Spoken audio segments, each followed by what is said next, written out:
दोस्तों जय गुरुदेव। Video number 37।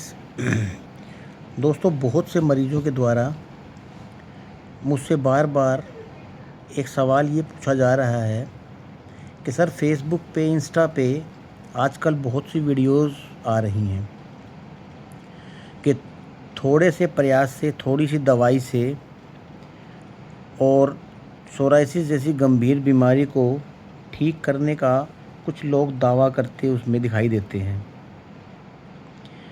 दोस्तों ऐसा नहीं है, वो वीडियोस मैंने भी देखी हैं।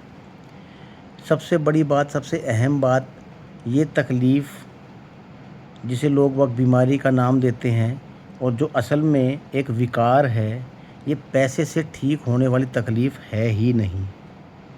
मैंने भी इस पर बहुत पैसा, समय ख़राब किया है और उसके हिसाब से, उसके अनुसार मैंने अपने 17-18 साल भी ख़राब कर दिए।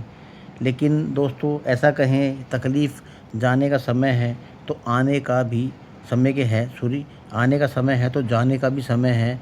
तो जाने का अभी बिल्कुल वाजिब समय था, तो मुझे गुरुद्वारे के बारे में पता लगा। दोस्तों किसी भी प्रकार की वीडियो में आप लोगों को सिर्फ झूठे वादे ही करते हुए मिलेंगे। किसी भी वीडियो में आपको झूठे प्रलोभन दिए जाएंगे, आपको झूठे किस्सों के बारे में बताया जाएगा। हो सकता है कुछ लोगों को मरीज़ बताकर या किसी को कुछ तकलीफ़ हुई हो, उनको उनके बारे में गलत जानकारी देकर, उनको किसी प्रकार का लोभ देकर, उनसे कुछ भी कहलवा कर, इलाज को लेकर बड़े बड़े झूठे दावे कर कर।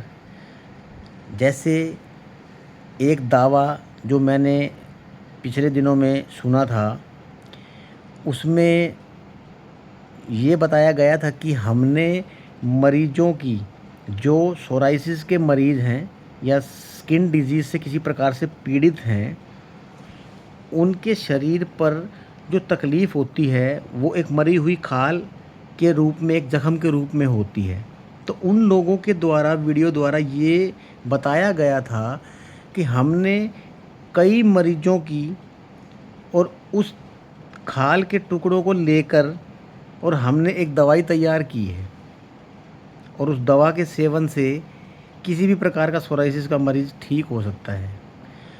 दोस्तों उनका फ़ोन नंबर लेके मैंने भी उनसे बात की थी। मैंने उनके आगे एक सवाल रखा, सर किसी प्रकार के या चर्म रोग को या सोराइसिस को, किसी प्रकार की एलर्जी को कितने प्रकार का माना गया है? तो उन्होंने भी यही कहा, सर 350-400 प्रकार की ये सुनी गई है। इसका मतलब उनको जानकारी नहीं है, पहली बात। दूसरी बात, फिर मैंने एक सवाल ये रखा, सर जो चीज़ आपने बनाई है, दवा का जो आपने आविष्कार किया है, वो कई प्रकार के मरीजों की उस खाल से या ज़ख्म से कुछ अंश लेकर आपने ऐसा दावा किया है कि हमने दवा का और आविष्कार किया है और वो सभी तरह के मरीजों पर असर करेगी। तो क्या 300-400 या 350 प्रकार की जो आप बता रहे हैं एलर्जी होती है, जो बाद में सोराइसिस का रूप ले लेती है, आपने सभी प्रकार के मरीजों को ढूंढ कर, पकड़ कर और उनसे इस प्रकार से ये चीज़ें कलेक्ट की हैं? तो उनके पास कोई जवाब नहीं मिला। यूँ बोले, सर हमने एक एक्सपेरिमेंट किया था, हम उस एक्सपेरिमेंट में कामयाब हो गए हैं, आपको तकलीफ़ है, आप दवा लेके देखिए, हम गारंटी देते हैं, हम पूरा वादा करते हैं, आपको रिज़ल्ट मिलेगा। ऐसा है दोस्तों, एक बार, दो बार या 4, 6, 10 बार के लिए आप लोगों को ये प्रलोभन दे के फंसाया जाता है। पैसे के बारे में वीडियो में कोई ज़िक्र नहीं होता, लेकिन बाद में आपसे पैसे भी ऐंठे जाते हैं। उनको पता है इस बात का कि अगर पहले ही पैसे का 2, 4, 5, 6, 10 हज़ार का ज़िक्र करोगे तो मरीज़ हमारे पास नहीं आएगा। सबसे बड़ी बात दोस्तों, उनसे आप अगर किसी प्रकार से इंटरेक्ट करते हैं, किसी भी फ़ोन कॉल वगैरह से, जैसे व्हाट्सएप के द्वारा, तो वो आपको बातों के एक ऐसे जाल में फंसा लेते हैं कि आपको ये एहसास होने लग जाए, पता ही नहीं आप किस तकलीफ़ से ग्रस्त हो चुके हैं। जबकि दोस्तों ऐसा कुछ भी नहीं है।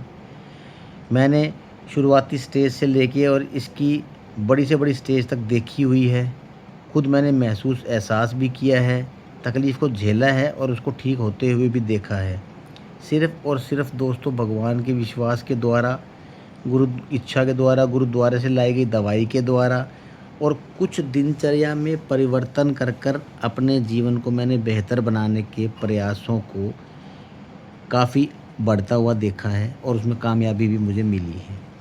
अब मैंने अपने जीवन को, अपनी दिनचर्या को बहुत हद तक एक ऐसे हिसाब से ढाल दिया है, जैसे मैंने व्रत उपवास पर एक वीडियो बनाकर बताया था कि एक उम्र की समय सीमा ऐसी होती है कि उसके बाद से सभी को उपवास और व्रत का सहारा लेना चाहिए। उससे दोस्तों होता ये है, शरीर की तकलीफ़ों को विराम मिलता है, शरीर में तकलीफ़ें ज़्यादा बड़े लेवल पर नहीं बढ़ती हैं।